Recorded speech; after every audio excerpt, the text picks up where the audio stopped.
Chapter 9. Titus, when the Jews were not all mollified by his leaving off the siege for a while, set himself again to prosecute the same, but soon sent Josephus to discourse with his own countrymen about peace.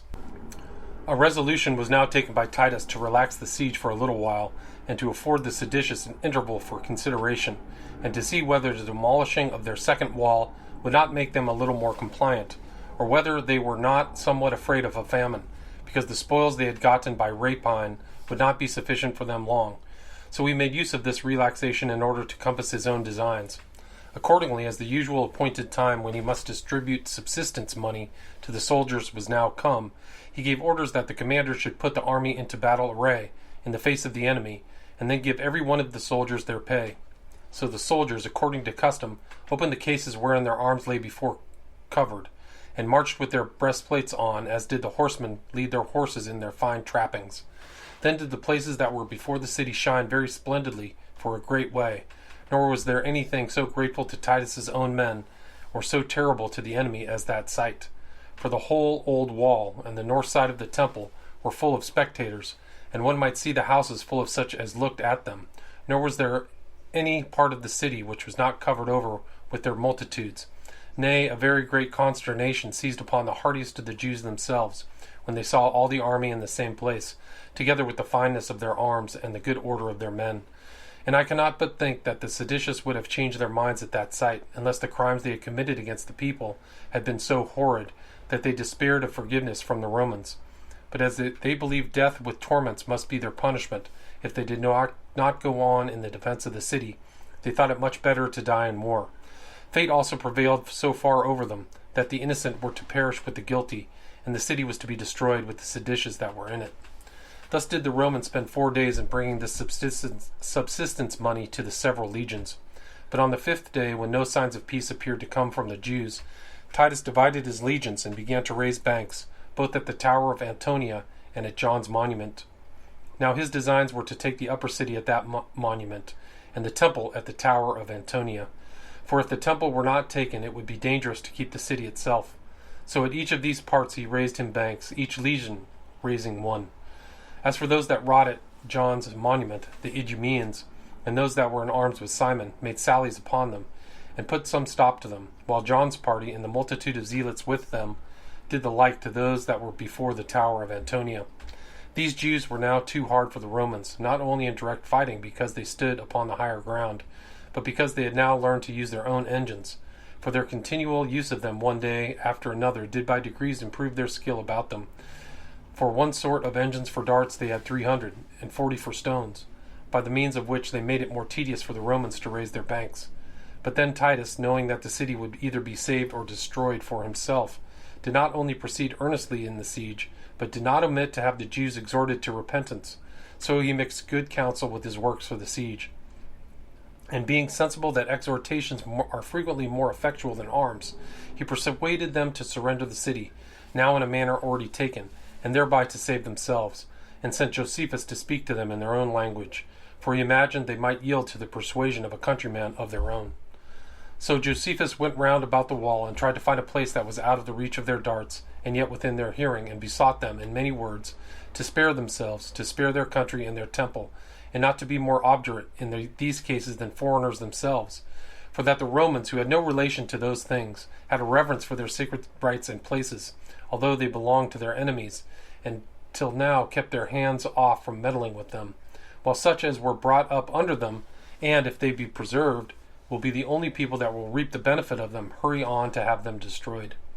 That certainly they have seen their strongest walls demolished, and that the wall still remaining was weaker than those that were already taken, that they must know the Romans' power was invincible, and that they had been used to serve them, for in case it be allowed a right thing to fight for liberty, that ought to have been done at first. But for them that have once fallen under the power of the Romans, and have now submitted to them for so many long years, to pretend to shake off that yoke afterward was the work of such as had a mind to die miserably, not of such as were lovers of liberty. Besides, men may well enough grudge at the dishonor of owning ignoble masters over them, but ought not to do so to those that have all things under their command.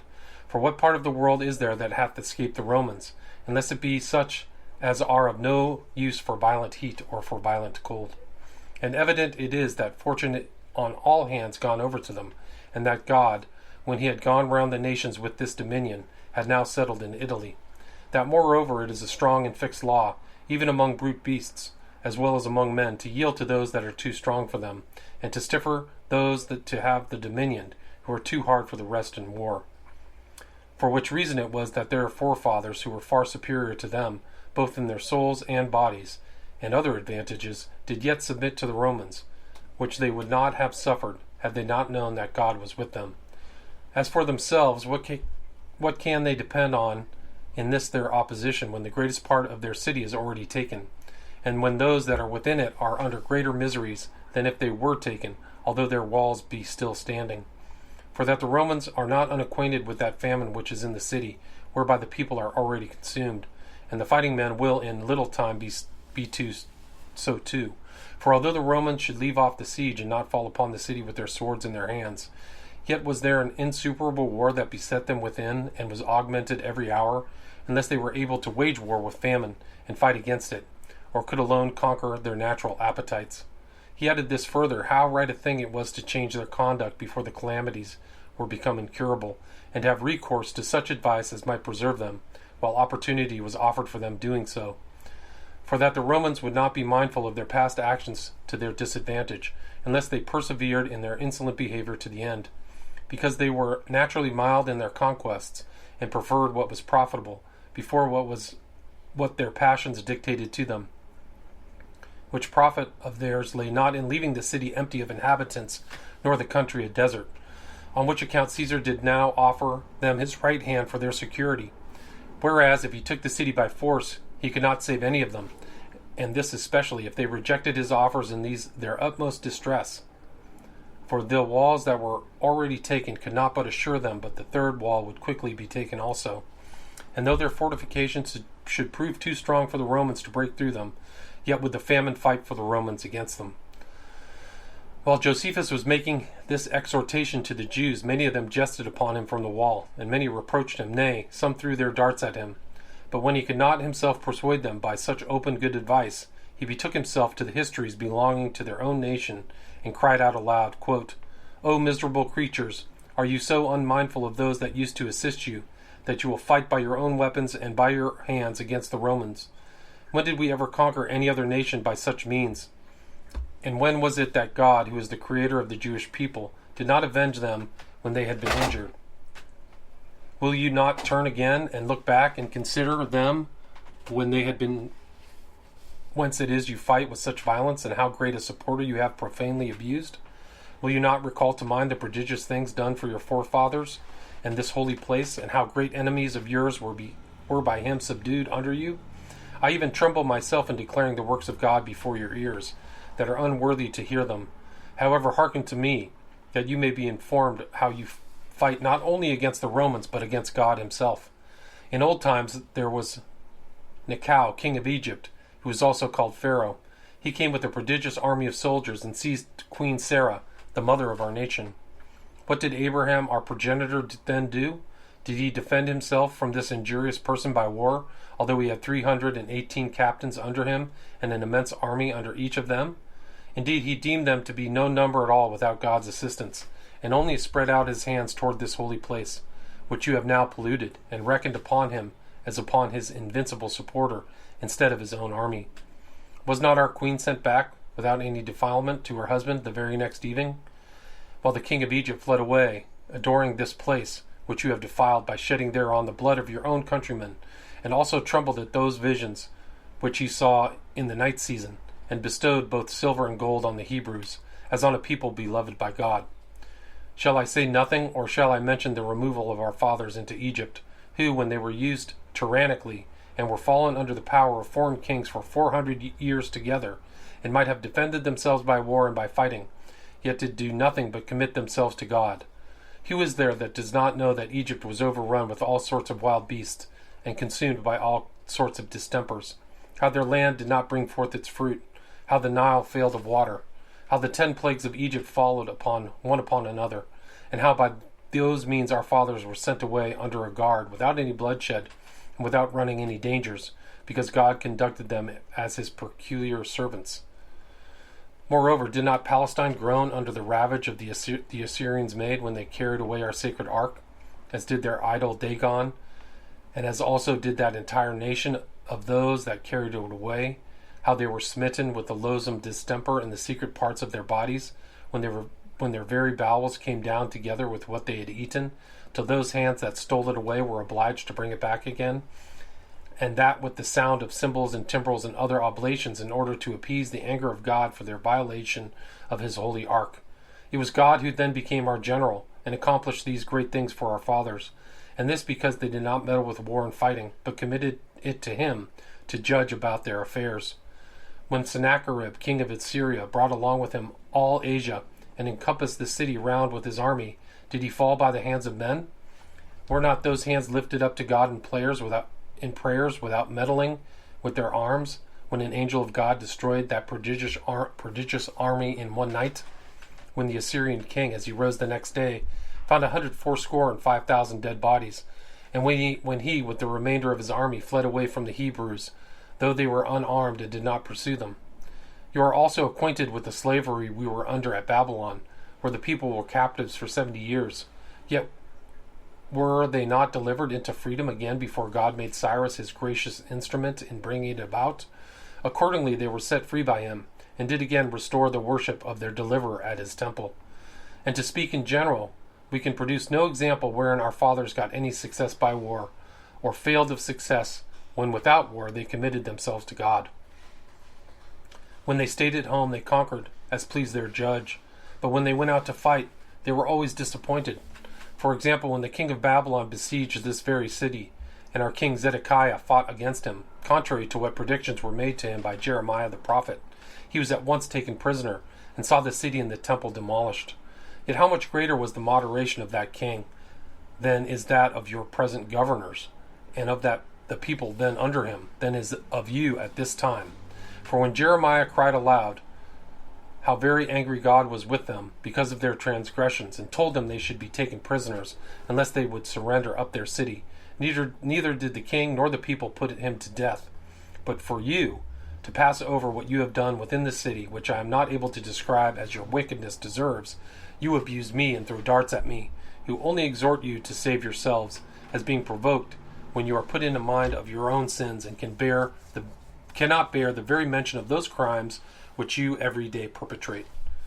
For another example, when Antiochus, who was called Epiphanes, lay before the city, and had been guilty of many indignities against God, and our forefathers met him in arms, they then were slain in the battle. The city was plundered by our enemies, and our sanctuary made desolate for 3 years and 6 months. And what need I bring any more examples? Indeed, what can it be that hath stirred up an army of the Romans against our nation? Is it not the impiety of the inhabitants? Whence did our servitude commence? Was it not derived from the seditions that were among our forefathers, when the madness of Aristobulus and Hyrcanus, and our mutual quarrels brought Pompey upon the city, and when God reduced those under subjection to the Romans who were unworthy of the liberty that they had enjoyed? After a siege, therefore, of 3 months, they were forced to surrender themselves, although they had not been guilty of such offenses with regard to our sanctuary and our laws, as you have. And this while they had much greater advantages to go to war than you have. Do not we know what end Antigonus, the son of Aristobulus, came to, under whose reign God provided that this city should be taken again upon account of the people's offenses? When Herod, the son of Antipater, brought us upon Sosius, and Sosius brought upon us the Roman army, they were then encompassed and besieged for 6 months, till, as a punishment for their sins, they were taken, and the city was plundered by the enemy. Thus it appears that arms were never given to our nation, but that we are always given up to be fought against, and to be taken. For I suppose that such as inhabit this holy place ought to commit the disposal of all things to God, and then only to disregard the assistance of men when they resign themselves up to their arbitrator, who is above. As for you, what have you done of those things that are recommended by our legislator? And what have you not done of those things that he hath condemned? How much more impious are you than those who were so quickly taken? You have not avoided so much as those sins that are usually done in secret. I mean thefts and treacherous plots against men and adulteries. You are quarreling about rapines and murders, and invent strange ways of wickedness. Nay, the temple itself has become the receptacle of all, and this divine place is polluted by the hands of those of our own country, which place hath yet been reverenced by the Romans when it was at a distance from them, when they have suffered many of their own customs to give place to our law. And after all of this, do you expect him whom you have so impiously abused to be your supporter? To be sure, you have a right to be petitioners, and call upon him to assist you, so pure are your hands. Did your king Hezekiah lift up such hands in prayer to God against the king of Assyria, when he destroyed that great army in one night? And do the Romans commit such wickedness as did the king of Assyria, that you may have reason to hope for the like of vengeance upon them? Did not that king accept of money from our king on this condition, that he should not destroy the city, and yet, contrary to the oath he had taken, he came down to burn the temple? While the Romans do demand no more than that accustomed tribute which our fathers paid to their fathers. And if they may but once obtain that, they neither aim to destroy this city, nor to touch this sanctuary. Nay, they will grant you besides that your posterity shall be free, and your possessions secured to you, and will preserve our holy laws inviolate to you. And it is plain madness to expect that God should appear as well disposed toward the wicked as towards the righteous, since he knows when it is proper to punish men for their sins immediately. Accordingly, he brake the power of the Assyrians the very first night that they pitched their camp. Wherefore he had judged that our nation was worthy of freedom, or the Romans of punishment, and he had immediately inflicted punishment upon those Romans as he did upon the Assyrians, when Pompey began to meddle with our nation, or when after him Sosius came up against us, or when Vespasian laid waste to Galilee, or lastly when Titus came first of all near to this city, although Magnus and Sosius did not only suffer nothing, but took the city by force, as did Vespasian go from the war he made against you to receive the empire. And as for Titus, those springs that were formerly almost dried up when they were under your power, since he is come, run more plentifully than they did before. Accordingly, you know that Siloam, as well as the other springs that were without the city, did so far fail, that water was sold by distinct measures, whereas they now have such a great quantity of water for your enemies, as is sufficiently not only for drink both for themselves and their cattle, but for watering their gardens also. The same wonderful sign you had also experienced formerly, when the forementioned king of Babylon made war against us, and when he took the city and burnt the temple, while yet I believe the Jews of that age were not so as impious as you are. Wherefore I cannot but suppose that God has fled out of his sanctuary, and stands on the side of those against whom you fight. Now even a man, if he be but a good man, will fly from an impure house, and will hate those that are in it. And do you persuade yourselves that God will abide with you in your iniquities, who sees all secret things, and hears what is kept most private? Now what crime is there, I pray you, that is so much as kept secret among you, or is concealed by you? Nay, what is there that is not open to your very enemies? For you show your transgressions after a pompous manner, and contend one with another, which of you shall be more wicked than another. And you make a public demonstration of your injustice, as if it were virtue.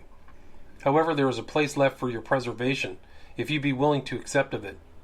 And God is easily reconciled to those that confess their faults and repent of them. O hard-hearted wretches as you are, cast away all your arms, and take pity of your country, already going to ruin. Return from your wicked ways, and have regard to the excellency of that city which you are going to betray, to that excellent temple with the donations of so many countries in it. Who could bear to be the first that should set that temple on fire? Who could be willing that these things should be no more? And what is there that can better deserve to be preserved? O insensible creatures, and more stupid than are the stones themselves! If you cannot look at these things with discerning eyes, yet, however, have pity upon your families, and set before every one of your eyes your children and wives and parents, who will be gradually consumed either by famine or by war. I am sensible that this danger will extend to my mother and wife, and to that family of mine who have been by no means ignoble, and indeed to one that hath been very eminent in old time. And perhaps you may imagine that it is on their account only that I give you this advice. If that be all, kill them, nay, take my own blood as a reward, if it may but procure your preservation. For I am ready to die, in case you will but return to a sound mind after my death. Chapter 10. How a great many of the people earnestly endeavored to desert to the Romans, as also what intolerable things those that stayed behind suffered by famine, and the sad consequences thereof. As Josephus was speaking thus with a loud voice, the seditious would neither yield to what he said, nor did they deem it safe for them to alter their conduct. But as for the people, they had a great inclination to desert to the Romans. Accordingly, some of them sold what they had, and even the most precious things that had been laid up as treasures by them for every small matter, and swallowed down pieces of gold, that they might not be found out by the robbers, and when they had escaped to the Romans, went to stool, and had therewithal to provide plentifully for themselves. For Titus let a great number of them go away into the country, whither they pleased. And the main reasons why they were so ready to desert were these, that they now should be freed from those miseries which they had endured in that city, and yet should not be in slavery to the Romans. However, John and Simon, with their factions, did more carefully watch these men's going out than they did the coming of the Romans. And if any one did but afford the least shadow of suspicion of such an intention, his throat was cut immediately. But as for the richer sort, it proved all one to them whether they stayed in the city or attempted to get out of it, for they were equally destroyed in both cases. For every such person was put to death under this pretense, that they were going to desert, but in reality that the robbers might get what they had. The madness of the seditious did also increase together with their famine, and both these miseries were every day inflamed more and more, for there was no corn which anywhere appeared publicly, but the robbers came running into and searched men's private houses, and then if they found any, they tormented them, because they had denied they had any. And if they found none, they tormented them worse, because they supposed they had more carefully concealed it. The indication they made use of, whether they had any or not, was taken from the bodies of those miserable wretches, which, if they were in good case, they supposed that they were no want at all of food. But if they were wasted away, they walked off without searching any further, nor did they think it proper to kill such as these, because they saw they would very soon die of themselves for want of food. Many there were, indeed, who sold what they had for one measure. It was of wheat, if they were of the richer sort, or of barley, if they were poorer. When these had done so, they shut themselves up in the inmost rooms of their houses, and ate the corn they had gotten. Some did it without grinding it, by reason of the extremity of the want they were in, and others baked bread of it, according as necessity and fear dictated to them. A table was nowhere laid for a distinct meal, but they snatched the bread out of the fire half-baked, and ate it very hastily. It was now a miserable case, and a sight that would justly bring tears into our eyes, how men stood as to their food, while the more powerful had more than enough, and the weaker were lamenting for want of it. But the famine was too hard for all other passions, and it is destructive to nothing so much as to modesty, for what was otherwise worthy of reverence was in this case despised, insomuch that children pulled the very morsels that their fathers were eating out of their very mouths, and what was still more to be pitied, so did the mothers do as to their infants. And when those that were most dear were perishing under their hands, they were not ashamed to take from them the very last drops that might preserve their lives.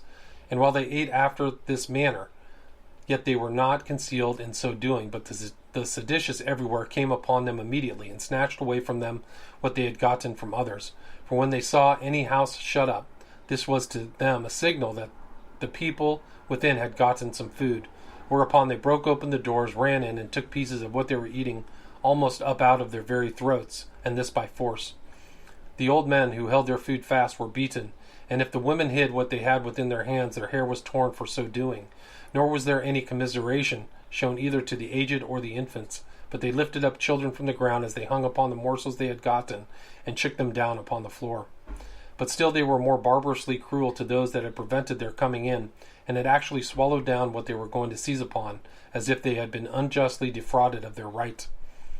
They also invented terrible methods of torments to discover where any food was, and they were these to stop up the passages of the privy parts of the miserable wretches, and to drive sharp stakes up their fundaments, and a man was forced to bear what is terrible even to hear, in order to make him confess that he had but one loaf of bread, or that he might discover a handful of barley meal that was concealed.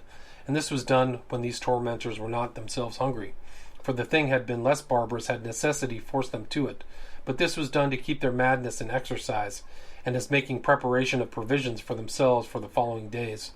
These men went also to meet those that had crept out of the city by night, as far as the Roman guards, to gather some plants and herbs that grew wild. And when these people thought they had got clear of the enemy, they snatched them from what they had brought with them, even while they had frequently entreated them, and that by calling upon the tremendous name of God to give them back some part of what they had brought, though these would not give them the least crumb, for they were to be well contented that they were only spoiled and not slain at the same time. These were the afflictions which the lower sort of people suffered from these tyrants' guards. But for the men that were in dignity, and withal were rich, they were carried before the tyrants themselves, some of whom were falsely accused of laying treacherous plots, and so were destroyed. Others of them were charged with designs of betraying the city to the Romans. But the readiest way of all was this, to suborn somebody to affirm that they were resolved to desert to the enemy. And he who was utterly despoiled of what they had by Simon was sent back again to John, as those who had been already plundered by Jotre Simon got what remained, insomuch as they drank the blood of the populace to one another, and divided the dead bodies of the poor creatures between them, so that although, on account of their ambition after dominion, they contended with each other, yet they did very well agree in their wicked practices. For he that did not communicate what he got by the miseries to others, to the other tyrant, seemed to be a little too guilty, and in one respect only, and he did not partake of what was so communicated to him, grieved at this, as at the loss of what was a valuable thing, that he had no share in such barbarity. It is therefore impossible to go distinctly over every instance of these men's iniquity. I shall therefore speak my mind here at once briefly, that neither did any other city ever suffer such miseries, nor did any age ever breed a generation more fruitful in wickedness than this was, from the beginning of the world. Finally, they brought the Hebrew nation into contempt, that they might themselves appear comparatively less impious with regard to strangers. They confessed what was true, that they were the slaves, the scum, and the spurious and abortive offspring of our nation, while they overthrew the city themselves and forced the Romans, whether they would or no, to gain a melancholy reputation by acting gloriously against them, and did almost draw that fire upon the temple, which they seemed to think came too slowly. And indeed, when they saw that the temple burning from the upper city, they were neither troubled at all, nor did they shed any tears on that account, while yet these passions were discovered among the Romans themselves, which circumstances we shall speak of hereafter in their proper place, when we come to treat of such matters.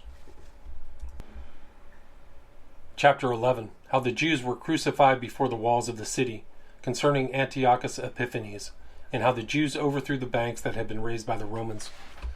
So now Titus's banks were advanced a great way, notwithstanding his soldiers had been very much distressed from the wall. He then sent a party of horsemen and ordered that they should lay ambushes for those that went out into the valleys to gather food. Some of these were indeed fighting men who were not contented with what they got by rapine, but the greater part of them were poor people who were deterred from deserting by the concern they were under for their own relations, for they could not hope to escape away, together with their wives and children, without the knowledge of the seditious. Nor could they think of leaving these relations to be slain by the robbers on their account. Nay, the severity of the famine made them bold in thus going out. So nothing remained but that, when they were concealed from the robbers, they should be taken by the enemy, and when they were going to be taken, they were forced to defend themselves for fear of being punished, as after they had fought. They thought it too late to make any supplications for mercy, so they were first whipped and then tormented with all sorts of tortures before they died, and were then crucified before the wall of the city. This miserable procedure made Titus greatly to pity them, while they caught every day 500 Jews. Nay, some days they caught more. Yet it did not appear to be safe for him to let those that were taken by force go their way, and to set guard over so many he saw would be to make such a great deal them useless to him. The main reason why he did not forbid that cruelty was this, that he hoped the Jews might perhaps yield at that sight, out of fear lest they might find themselves afterwards to be liable to the same cruel treatment. So the soldiers, out of the wrath and hatred they bore the Jews, nailed those they caught, one after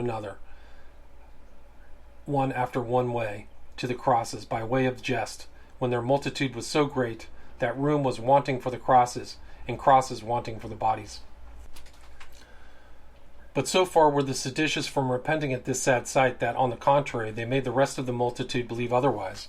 For they brought the relations of those that had deserted upon the wall with such of the populace as were very eager to go over upon the security offered them, and showed them what miseries those underwent who fled to the Romans, and told them that those who were caught were supplicants to them, and not such as were taken prisoner. This sight kept many of those within the city who were so eager to desert, till the truth was known.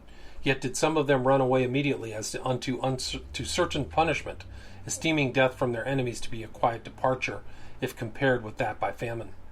So Titus commanded that the hands of many of those that were caught should be cut off, that they might not be thought deserters, and might be credited on account of the calamity they were under, and sent them into John and Simon, with this exhortation, that they would know at length leave off their madness, and not force him to destroy the city, whereby they would have those advantages of repentance, even in their utmost distress, that they would preserve their own lives, and so find a city of their own, and that temple which was their peculiar.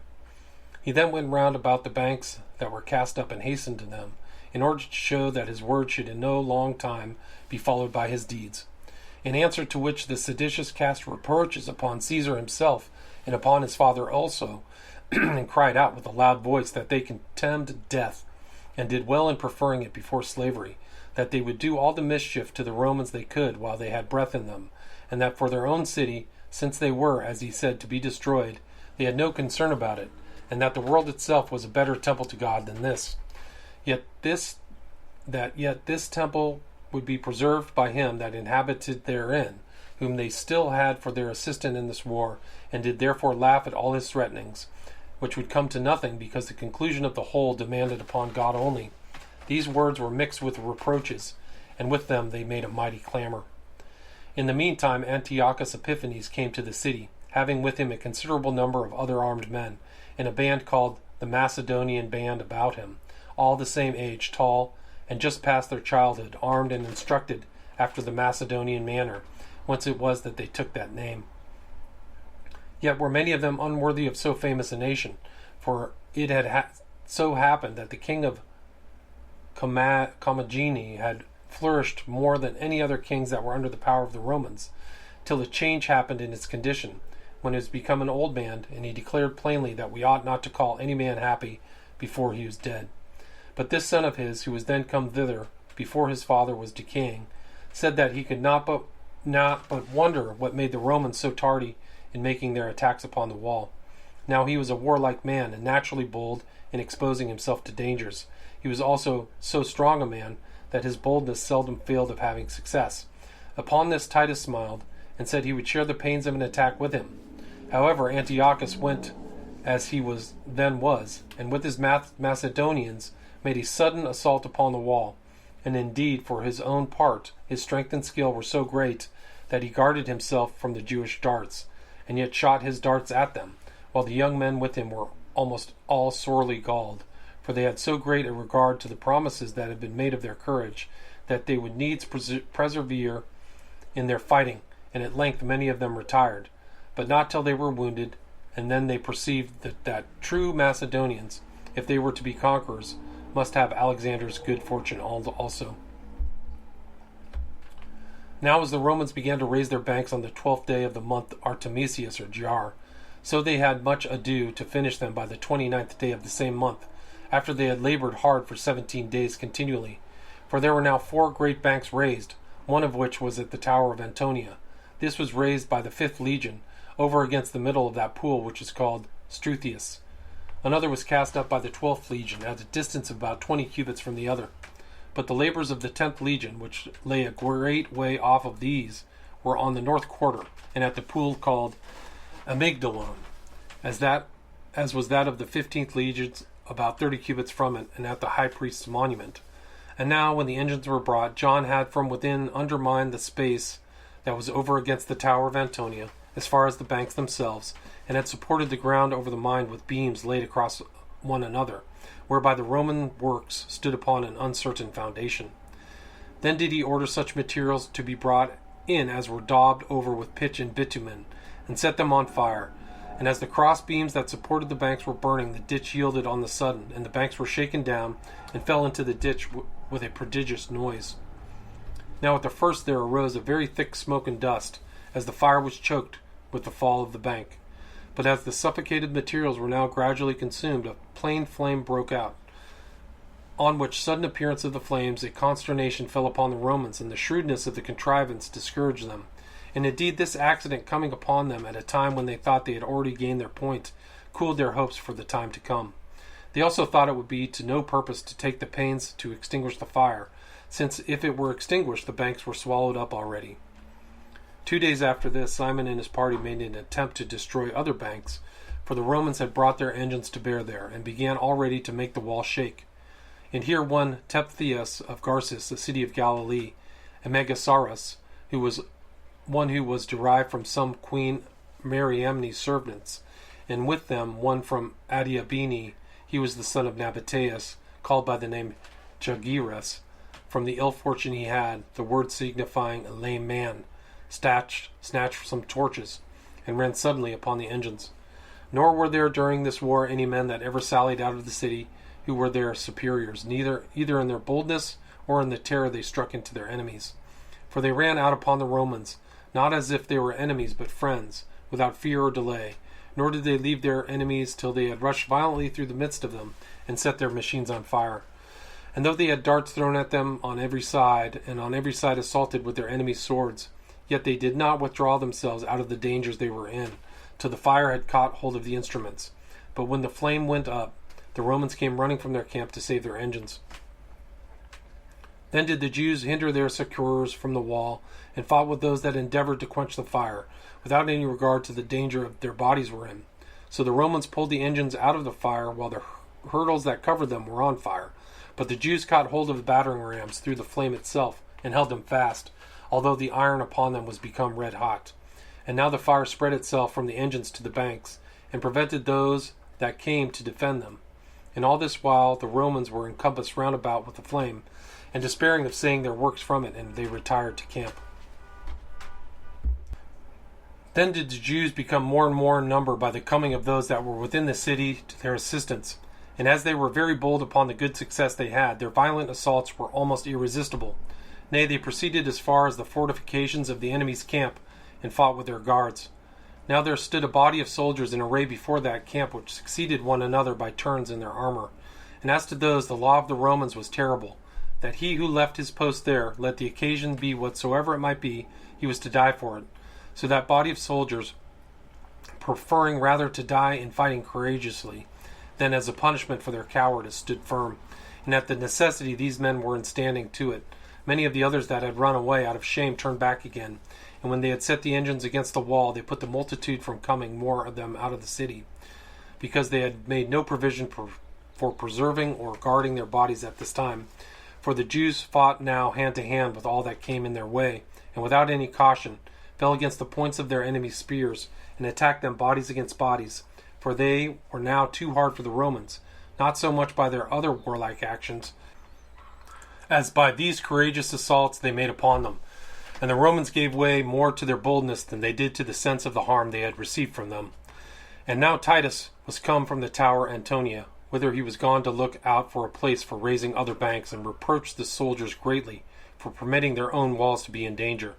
And when they had taken the walls of their enemies, and sustained the fortune of men besieged, while the Jews were allowed to sally out against them, though they were already in a sort of prison, he then went round about the enemy with some chosen troops, and fell upon their flank himself. So the Jews, who had been before assaulted in their faces, wheeled about to Titus, and continued the fight. The armies were now mixed, one among the other, and the dust that was raised so far hindered them from seeing one another, and the noise that was made so far hindered them from hearing one another, that neither side could discern an enemy from a friend. However, the Jews did not flinch, and though not so much for their real strength, but from their despair of deliverance. The Romans also would not yield, by reason of the regard they had to glory, and to their reputation in war, and because Caesar himself went into the danger before them, insomuch that I cannot but think the Romans would, in the conclusion, have now taken even the whole multitude of the Jews, so very angry they were at them, had these not prevented the upshot of the battle, and retired into the city.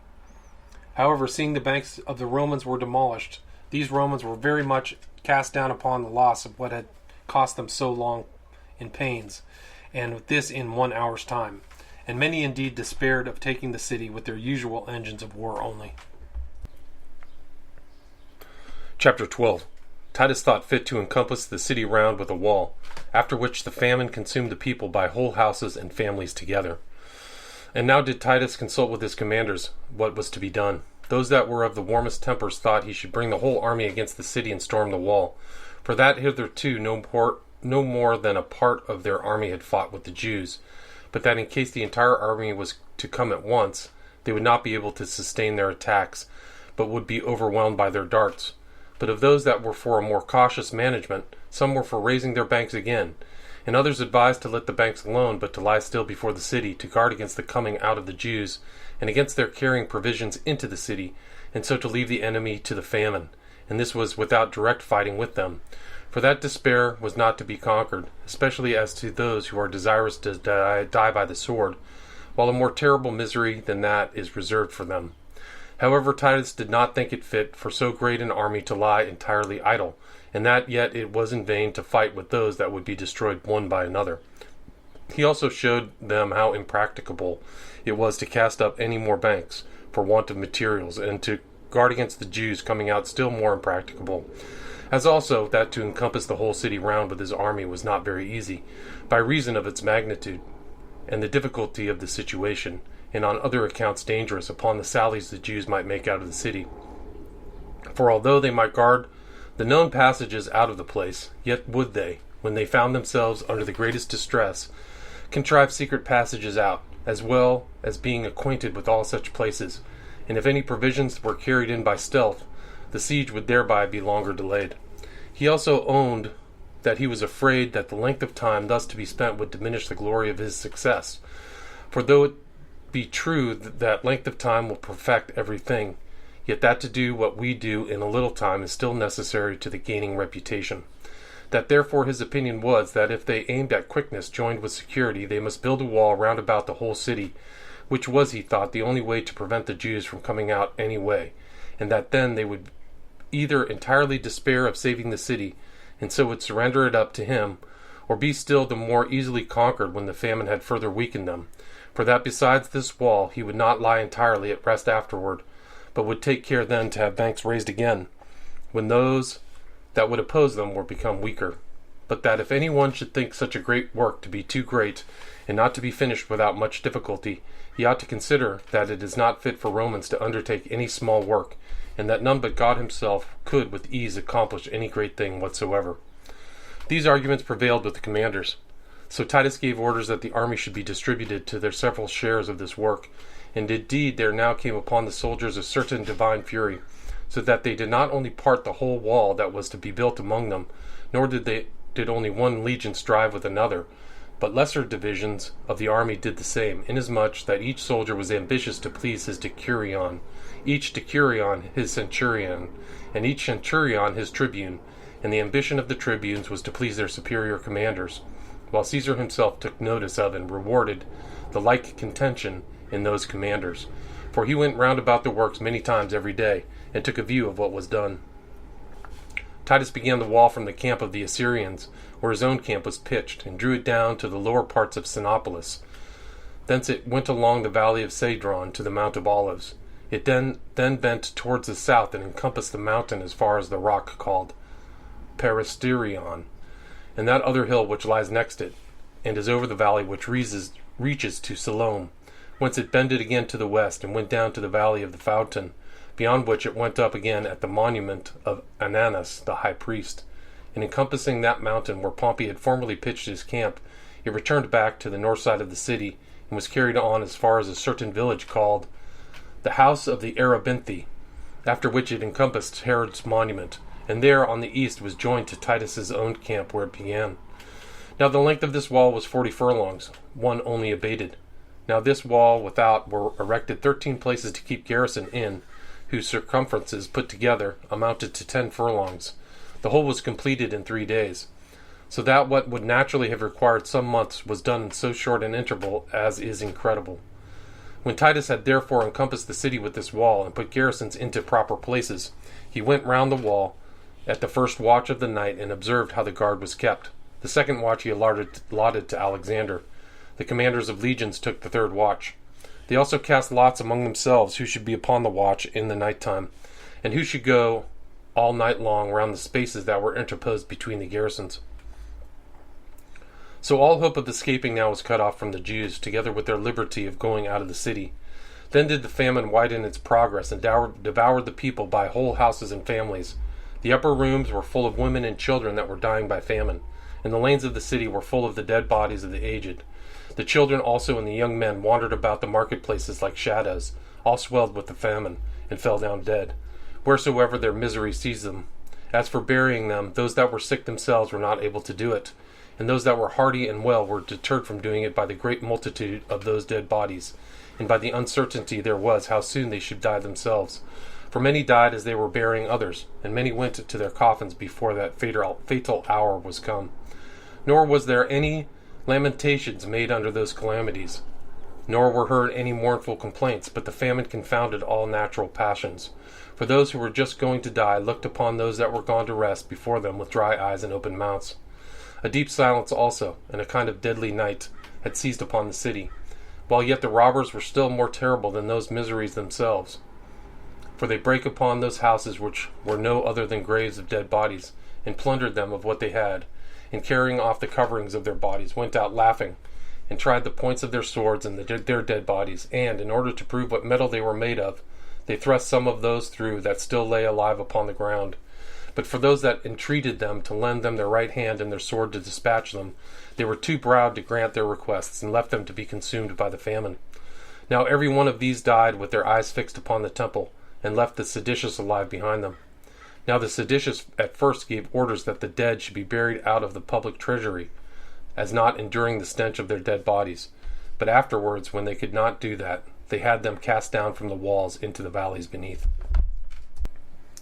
However, when Titus, in going his rounds along those valleys, saw them full of dead bodies, and the thick putrefaction running about them, he gave a groan, and spreading out his hands to heaven, called God to witness that this was not his doing, and such was the sad case of the city itself.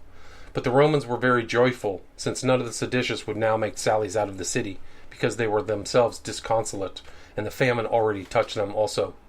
These Romans besides had great plenty of corn and other necessaries out of Syria, and out of the neighboring provinces, many of whom would stand near to the wall of the city, and show the people what great quantities of provisions they had, and so make the enemy more sensible of their famine by the great plenty, even to satiety, which they had themselves.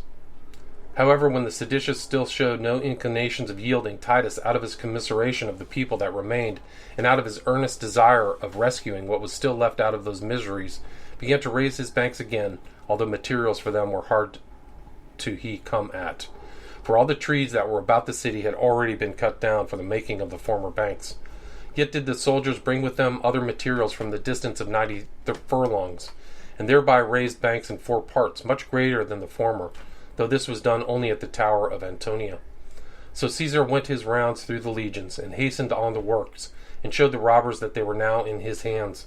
But these men, and these only, were incapable of repenting of the wickedness which they had been guilty of, and separating their souls from their bodies, they used them both as if they belonged to other folks, and not to themselves. For no gentle affection could touch their souls, nor could any pain affect their bodies, since they could still tear the dead bodies of the people as dogs do, and fill the prisons with those that were sick. Chapter 13. The great slaughters and sacrilege that were in Jerusalem. Accordingly, Simon would not suffer Matthias, by whose means he got possession of the city, to go off without torment. This Matthias was the son of Boethus, and was one of the high priests, one that had been very faithful to the people, and in great esteem with them. He, when the multitude were distressed by the zealots, among whom John was numbered, persuaded the people to admit this Simon to come in to assist them, while he had made no terms with him, nor expected anything that was evil from him. But when Simon was come in, and had gotten the city under his power, he had esteemed him that had advised them to commit him as his enemy equally with the rest, as looking upon that advice as a place of his simplicity only. So he had him then brought before him, and condemned him to die for being on the side of the Romans, without giving him leave to make his defense. He condemned also his 3 sons to die with him, and as for the 4th, he prevented him by running away to Titus before. When he begged for this, that he might be slain before his sons, and that as a favor, on account that he had procured the gates of the city to be opened to him, he gave order that he should be slain the last of them all. So he was not slain till he had seen his son slain before his eyes, and that by being produced over against the Romans. for such a charge had Simon given to Artanus, the son of Bamidus, who was the most barbarous of all of his guards. He also jested upon him, and told him he might now see whether those to whom he intended to go over would send him any succours or not. But he still forbade their dead bodies should be buried. After the slaughter of these, a certain priest, Ananias, the son of Massambulus, a person of eminency, and also Ariston, the scribe of the Sanhedrim, and born of Emmaus, and with them 15 men of figure among the public were slain. They also kept Josephus' father in prison, and made public proclamation that no citizen whosoever should either speak to him himself or go into his company among others, for fear he should betray them. They also slew such as joined in lamenting these men, without any further examination. Now when Judas, the son of Judas, who was one of Simon's under-officers, and a person entrusted by him to keep one of the towers, saw this procedure of Simon, he called together 10 of those under him, that were most faithful to him. Perhaps this was done partly out of pity to those that had so barbarously been put to death, but principally in order to provide for his own safety, and spoke thus to them, quote, "How long shall we bear these miseries? Or what hopes have we of deliverance by thus continuing faithful to such wicked wretches? Is not the famine already come against us? Are not the Romans in a manner gotten within the city? Is not Simon become unfaithful to his benefactors? And is there not reason to fear he will very soon bring us to the like punishment, while the security the Romans offer us is sure? Come on, let us surrender up this wall, and save ourselves and the city. Nor will Simon be very much hurt, if now he despairs of deliverance, he be brought to justice a little sooner than he thinks on." Unquote. Now these 10 were prevailed upon by those arguments, so he sent the rest of those that were under him, some one way, some another, that no discovery might be made of what they had resolved upon. Accordingly he called out to the Romans from the tower about the 3rd hour, but they, some of them out of pride, despised what he said, and others of them did not believe him to be in earnest, though the greatest number delayed the matter, as believing they should get possession of the city in a little time without any hazard. But when Titus was just coming thither with his armed men, Simon was acquainted with the matter before he came, and presently took the tower into his own custody, before it was surrendered, and seized upon these men, and put them to death in the sight of the Romans themselves. And when he had mangled their dead bodies, he threw them down before the wall of the city. In the meantime, Josephus, as he was going round the city, had his head wounded by a stone that was thrown at him, upon which he fell down as giddy. Upon which fall of his the Jews made a sally, and he had been hurried away into the city, if Caesar had not sent men to protect him immediately, as these men were fighting.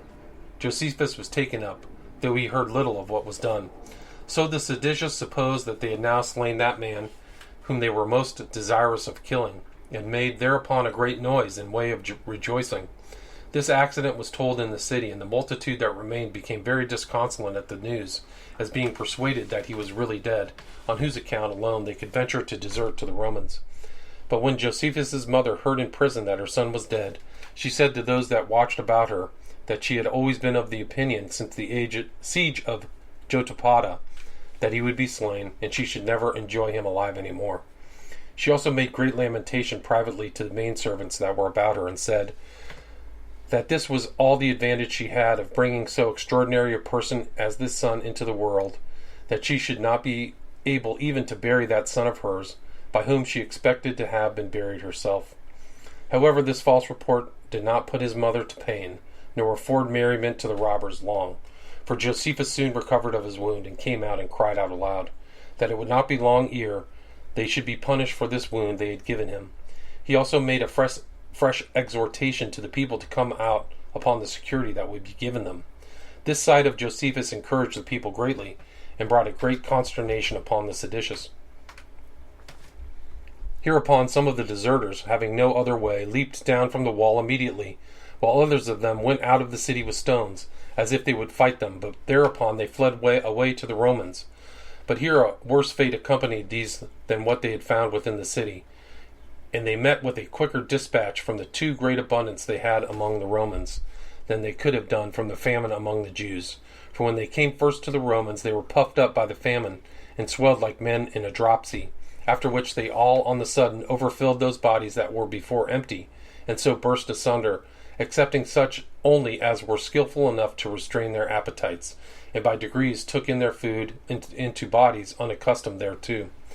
Yet did another plague seize upon those that were thus preserved, for there was found among the Syrian deserters a certain person who was caught gathering pieces of gold out of the excrements of the Jews' bellies, for the deserters used to swallow such pieces of gold, as we told you before, when they came out.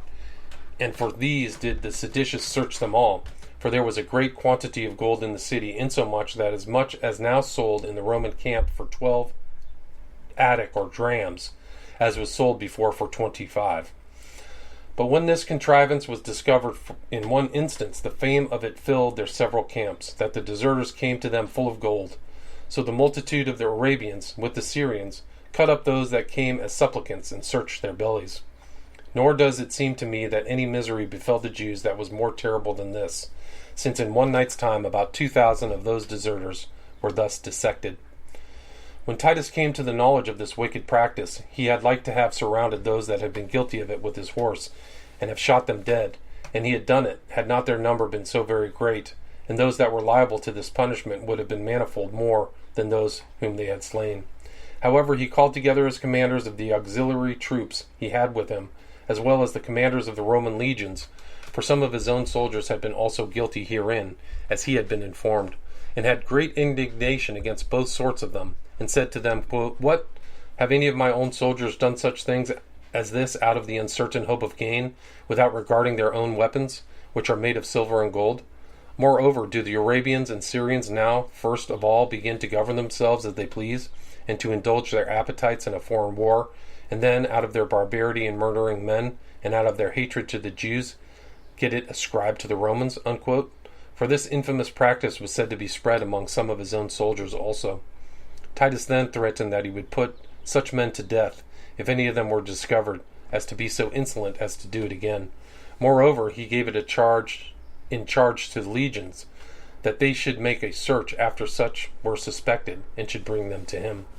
But it appeared that the love of money was too hard for all their dread of punishment, and a vehement desire of gain is natural to men, and no passion is so venturesome as covetousness. Otherwise such passions have certain bounds, and are subordinate to fear. But in reality it was God who condemned the whole nation, and turned every course that was taken for their preservation to their destruction. This therefore, which was forbidden by Caesar under such a threatening, was ventured upon privately against the deserters, and these barbarians would go out still, and meet those that ran away before any saw them, and looking about them to see that no Roman spied them, they dissected them, and pulled this polluted money out of their bowels, which money was still found in a few of them. Yet while a great many were destroyed by the bare hope that there was thus getting by them, which miserable treatment made many that were deserting to return back into the city.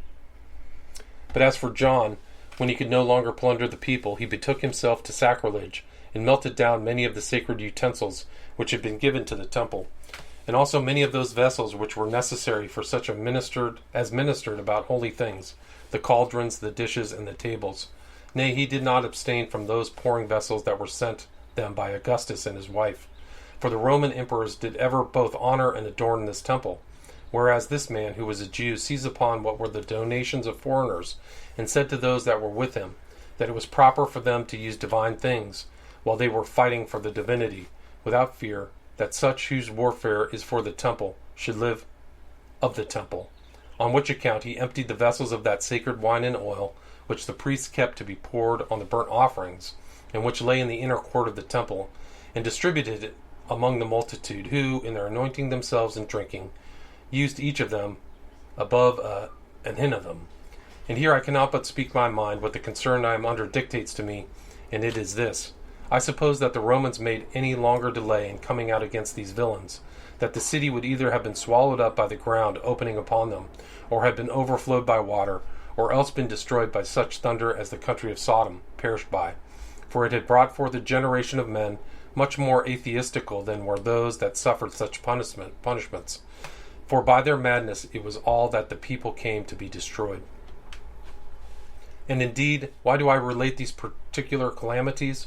While Manaeus, the son of Lazarus, came running to Titus at this very time, and told him that there had been carried out through that one gate, which was entrusted to his care, no fewer than 115,880 dead bodies in the interval between the 14th day of the month of Xanthias, or Nisan, when the Romans pitched their camp by the city, and the first day of the month Panemus, or Tammuz.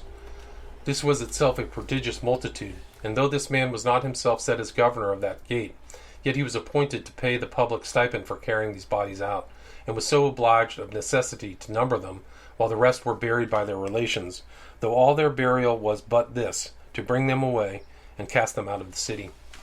After this man ran away to Titus many of the eminent citizens, and told them the entire number of the poor that were dead, and no fewer than 600,000 were thrown out the gates, though still the number of the rest could not be discovered.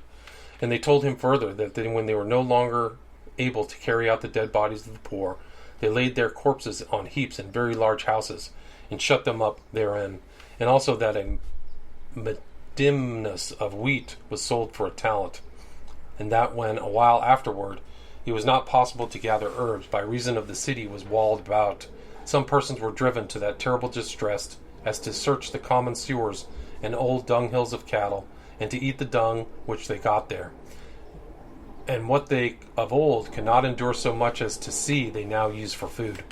When the Romans barely heard all this, they commiserated their case, while the seditious, who saw it also, did not repent, but suffered the same distress to come upon themselves, for they were blinded by that fate which was already coming upon the city, and upon themselves also.